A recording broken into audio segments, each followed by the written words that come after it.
that her and her husband and her son all quit their jobs so they could sit at home and make sea moss all day, because the demand for sea moss on her Facebook page alone was like through the roof and off the chain. I mean, she can't keep up with the demand just from her Facebook friends.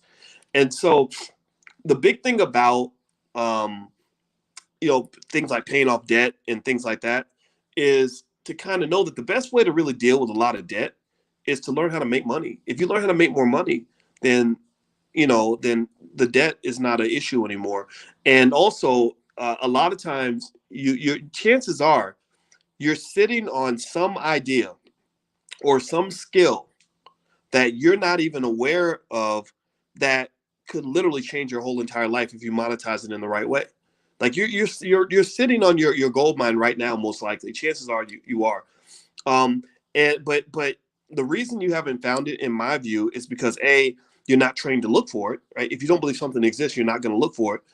And then B, I think faith is a big part of it too. I think that we just are trained to think that that's just a pipe dream, that that's just true, that's true for everybody else. But if you look all around you, there's money everywhere. When I'm sitting here, I'm holding this.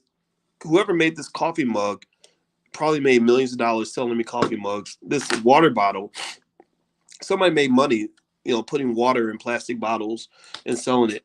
There's a fork here. Somebody made money with that. There's a mouse. Somebody made money with that.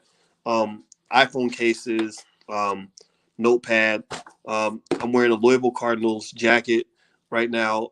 Somebody's made a lot of money from that. The list goes on and on and on. So there's money all around you.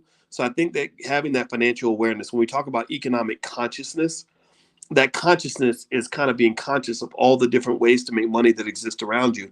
And again, I think that the fastest pathway to freedom, economically and otherwise, is to have a capital base. The fastest way to a capital base is to take your human capital and to utilize that to generate as much income as you possibly can. And then when you're generating the income, don't be stupid. Don't go and spend all your money. Your job in this world is not just to pay bills and die.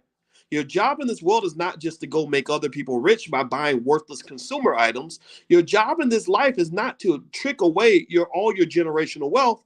Your job in this life is to build a capital base that becomes a part of your legacy, that becomes something that makes your children safe and free in the long term.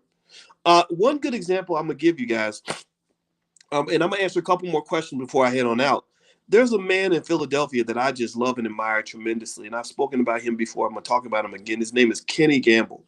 Kenny Gamble is a guy you may know because he's in the Rock and Roll Hall of Fame, because he was with a duo called Gamble and Huff. Gamble and Huff created the basically, for Philadelphia, they were where Berry Gordy was for Motown.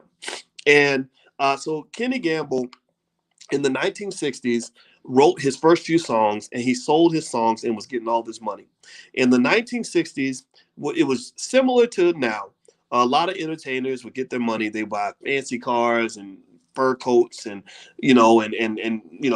I just, drugs and women and all the other stuff that we think we're supposed to do with money. The stuff that's marketed to us. You turn on any rap song, they're marketing worthless consumption to you on a regular basis. That's why it's seeped into your subconscious mind. Repetition is the key to entering the subconscious mind. Music makes your subconscious mind more open to suggestion. So they're constantly suggesting very bad economic habits into your subconscious. So anyway, instead of doing what everybody else is doing, Kenny said, you know what? In my old neighborhood, the houses are really, really cheap. Nobody wants to live there anymore because everybody wants to go live out in the suburbs now. So Kenny Gamble did exactly the opposite of what his friends were doing. He couldn't get any friends to do it with him, because when you're a visionary, it's a lonely journey. When you have the vision, the big picture idea for that's going to set your family up for generations, most of your relatives ain't even going to understand what you're saying. You're just going to have to do it and show them. They're not. Some of them are not going to be on board with you because they're just not going to get it. Forgive them, for they know not what they do.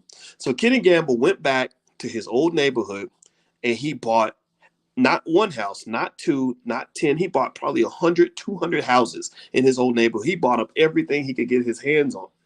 And what happened later, 30 years later, is white folks started realizing, hey, wait, you mean this land, this real estate in downtown Philadelphia Actually, it has value. Wait, you mean, wait, and black people aren't as scary as we thought.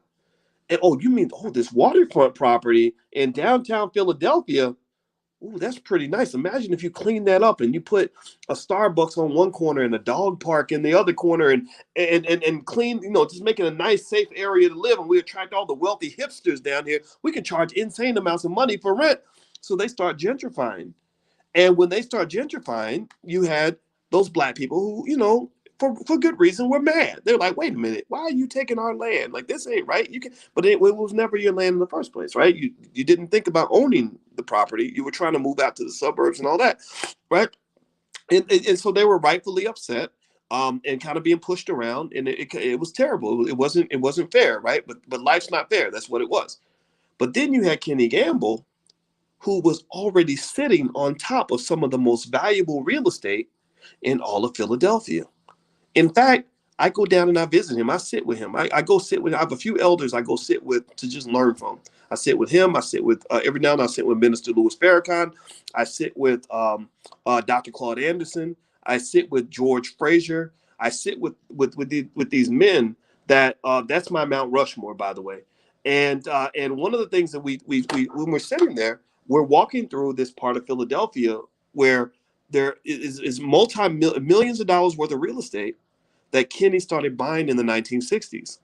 So effectively, when you're talking about making these power moves and these money moves, once you start generating the income, it requires a degree of economic consciousness and discipline, and a commitment to delayed gratification that will position you to have an amazing amount of wealth and power in this society. And and the wealth doesn't really care a whole lot if you're black. It just doesn't. I'm a rich black man, and I can tell you, I don't feel oppressed almost anywhere that I go. I just don't. I'd be lying to you if I did. I could pretend. I could pretend like it's hard and scary, and white people are treating me bad, but I just don't. I don't. We don't have that experience, right? So position yourself to have the power. That's what you do. When they measure the cultures that do the best, when they measure groups of people who have the most success in this world, they find that one of the leading factors that drives whether or not that community is successful is their commitment to delayed gratification. That's it. If you can delay, if you can just commit to a basic idea that says, I'll sacrifice today so I can have more tomorrow, then you're going to win the game. You're going to win the race 99% of the time. You're definitely going to be further ahead than the people who simply react to what just happened, or who sit around and don't prepare. And then when things go bad, they freak out and get re-traumatized and go crazy. Lord Jesus, it's so hard out here to be black. But then there's always those black people in the back of the room who tend to be very quiet, who've been preparing all along because they understood that if you stay ready, you ain't got to get ready. When I was in graduate school, when I was in undergrad, I don't mind people making fun of me. I get cyber bullied a lot. There's a lot of people that make fun of me online, and they make fun. It's okay. I'm used to. I've been a nerd my whole life, and so they make fun of me online. And the reason it doesn't bother me is because I've been getting made fun of my whole life, and I've come to embrace that. And and so the reason I used to get made fun of 20 years ago was because when I was 27 years old, I wasn't out partying, I wasn't out tricking and getting into stupid situations. I wasn't out running around, claiming that I was a victim. You know what I was doing? I was studying, and I was studying 10 hours a day, 7 days a week, including Christmas. I was reading financial books. I was studying econometrics. I was studying high level mathematics. I was studying all the time because I wanted to build a future for myself. And my mother was my number one cheerleader, and my father eventually came around as well. And here's one of the things I told my mother when I was 27 that still applies to this day. I said, I kept repeating one basic idea that I read somewhere. I don't even know where I read it. And the idea was that I'm going to spend a few years living like nobody else will, so I can spend the rest of my life living like nobody else can. And I'll be damned if that did not work to a T. I'll be damned if my 40s and my 50s and even a big chunk of my 30s didn't involve me getting a chance to do things that a lot of people can only dream of. And all those seeds were planted in the past. So those who make investments in the past are those who always control the future. So control the future. Do it as a relay race. Don't try to do it all now, and don't try to do it all by yourself. If you do it together and you're thinking long term as opposed to short term, then there's no way you can lose. You will win. Okay. So anyway, I'm gonna go. Um, Again, if you want to see recordings of classes and things like that, you can go to the blackstockmarketprogram.com. And also, in case you were asking earlier about joining us for tomorrow night's book club, that's totally free. And access to the live class, it's a lifetime membership that doesn't cost you anything. Go to blackkeystogreatness.com. That's blackkeystogreatness.com. Right now, we're covering Black Labor, White Wealth. We're going to be covering this book for months. After we finish Black Labor, White Wealth, we're going to jump to Powernomics. We're going to go through that in extreme detail. And then we're going to cover the Black History Reader, because we need to know our history. And Dr. Claude Anderson has taught that in a way that should be taught in every school in America. I'm not one of these people arguing about critical race theory and all that. No disrespect to that. But I'm the guy who says, let's develop our own critical race theory and let's teach it to each other so that we can control the entire narrative. I don't really need white people to teach me much of anything. I'd rather be, if anything, I need to be teaching them. So that's just what it is. The website is blackkeystogreatness.com. If somebody could type that in, I'd appreciate it. So I'm going to go and take a nap, guys. After I do these long conversations, I get a little bit sleepy. So I'm going to go get my afternoon nap. So God bless you. And it was great talking to you. And I hope this conversation was helpful to you. I'll see you guys next week. Take care. Bye-bye. Peace.